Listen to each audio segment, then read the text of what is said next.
Matt, great to sit down with you. Nice to be here.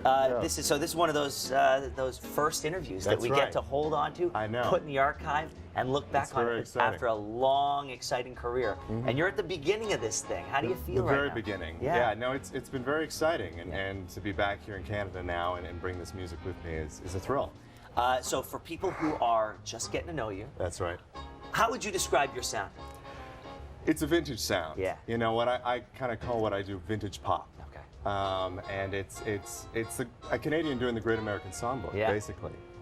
You know, hits made famous by Bobby Darin, Frank Sinatra, all that good stuff. All my favorites. But kind of done in a new hip way for 2015 that I think speaks to my generation, which is a pretty nostalgic one. You know, because there are so few people doing that type of music, the comparisons are almost automatic. When people hear standards, they go to Bublé. Not a bad comparison. No, not remotely. And he sort of started doing this about a little more than a decade ago. That's right. Were you inspired by his ability to make what was old relevant again? Yeah, I think so. You know, you draw inspiration from so many places. You know, as much as my parents had the Bobby Darins and the Ellas on, you know, they were playing classic 70s, 80s rock, Elvis and Beatles and everything in between.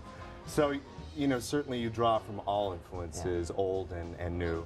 And I think someone like Michael Bublé has done a tremendous job opening the genre back up to a new, younger generation. I gotta say, when I first heard of you and I went onto your, your website and everything, I saw you, and then I heard the voice. I was like, he's got to be lip syncing. Where does that voice come from? It comes from my mother, of all places. Are you kidding? Really? No, this is true. This is true.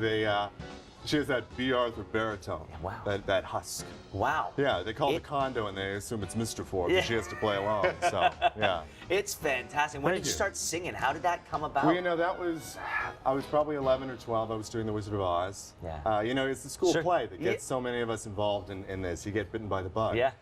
And I didn't know I could sing at that point. I was singing along to a lot of Sinatra records up in the attic. Yeah. You know, as kids do at 12 or 13. And this voice came out, and even then they had to lower the keys, you know, in The Wizard of Oz. So I did the Cowardly Lion, and it just, the music and the acting and the performing kind of all went hand in hand, and went to NYU and wound up in LA. To go from, you know, if you look at a map and you see where Halifax is, and then you see where LA is, I mean, that's quite the distance. But do you feel Canadian down there? Do you feel more Canadian when you're away from home? I do, you know, and they love Canadians in LA, as I'm sure you know. You know, it's kind of... well, there's a million Canadian waiters down there. Oh, yeah. So and the two Ryans, you know. But it's great. It's a bit of a calling card, and it's kind of, I think, as a Canadian interpreting the Great American Songbook, we're kind of an observer nation. Yeah. So we have all these influences from the Brits, but we look down on our hip, you know, brother to the South, the States. So I think we're in an interesting position to bring something new and a little different to this music. Yeah. We're not as precious about it. Respectful, but not as precious. By definition, the standards, that Great American Songbook, it's been interpreted by a great many people. You're bringing your fresh take to it. But was there ever a doubt? Were there ever people who said, you know what, this has been done before?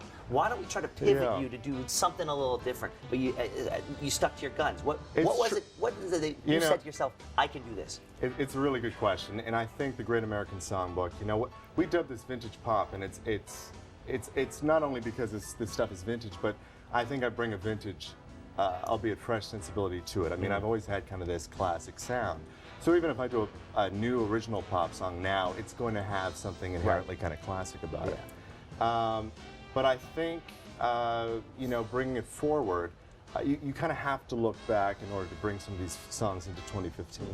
You know. And you've got this, your album is out, Coulda, Woulda, Shoulda. You Coulda, Woulda, Shoulda. It's a mouthful. How proud are you to have something like that to look at, to hold? It's like, to hold, something physical, right? Yeah, you know, it's kind of like, I said to a friend, it's like being pregnant, or what I assume to be, you know, being pregnant, where you're proud of it and it's with you and you're kind of working in a studio. We recorded at Capitol Records, those historic studios, which were, you know, such a thrill. But at a certain point, you just want to get it kind of out and in front of people, and so it's a thrill now that it's starting to get out there, and the response has been out of this world. Was that a pinch me moment for you when you got to record at Capitol Studios? Oh yeah, no, it's a thrill because you see that Capitol emblem on so many of those classic albums. I mean, Sinatra, Nat King Cole, the Beach Boys, the Beatles, Sam Smith. You know, so many great artists have tread those hallowed studios and gone down that hallway. So to be part of that legacy and bring yourself to it is a thrill. It's kind of surreal too.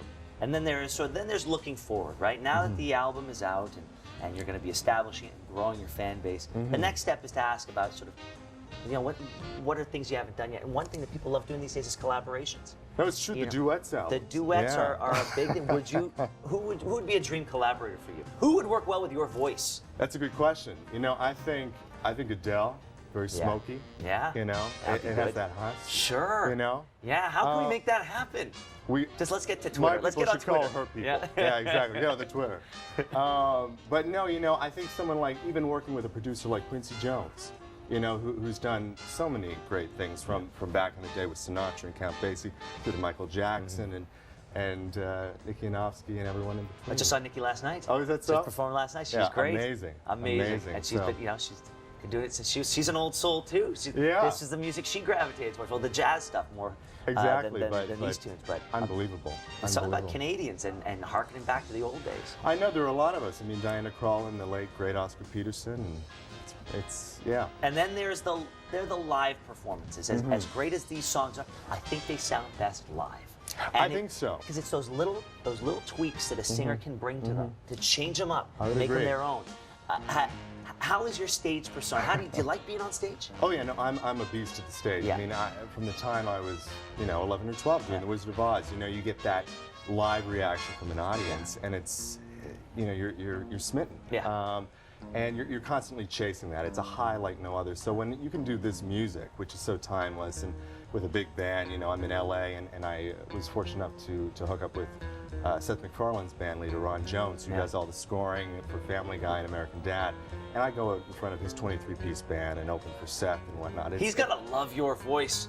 Seth MacFarlane must love your voice. Well, that was kind of the in originally with Ron. He said, boy, you kind of have that Seth thing going on. So he said, Seth was getting busy with Ted and whatnot. And he said, why don't you come sing with the band? This was a couple of years ago. So it's been a happy marriage. But when you have that many pieces and that caliber of musician behind you, too, you know, they're legendary studio musicians. Oh, this is fantastic! I'm so happy for you. I can't wait to hear the album. And I tell you, like this is that first interview. I look forward to many more to come. It is. Yeah. No, it's such a thrill to be here. Matt, all the best. Thank you so much. Take care.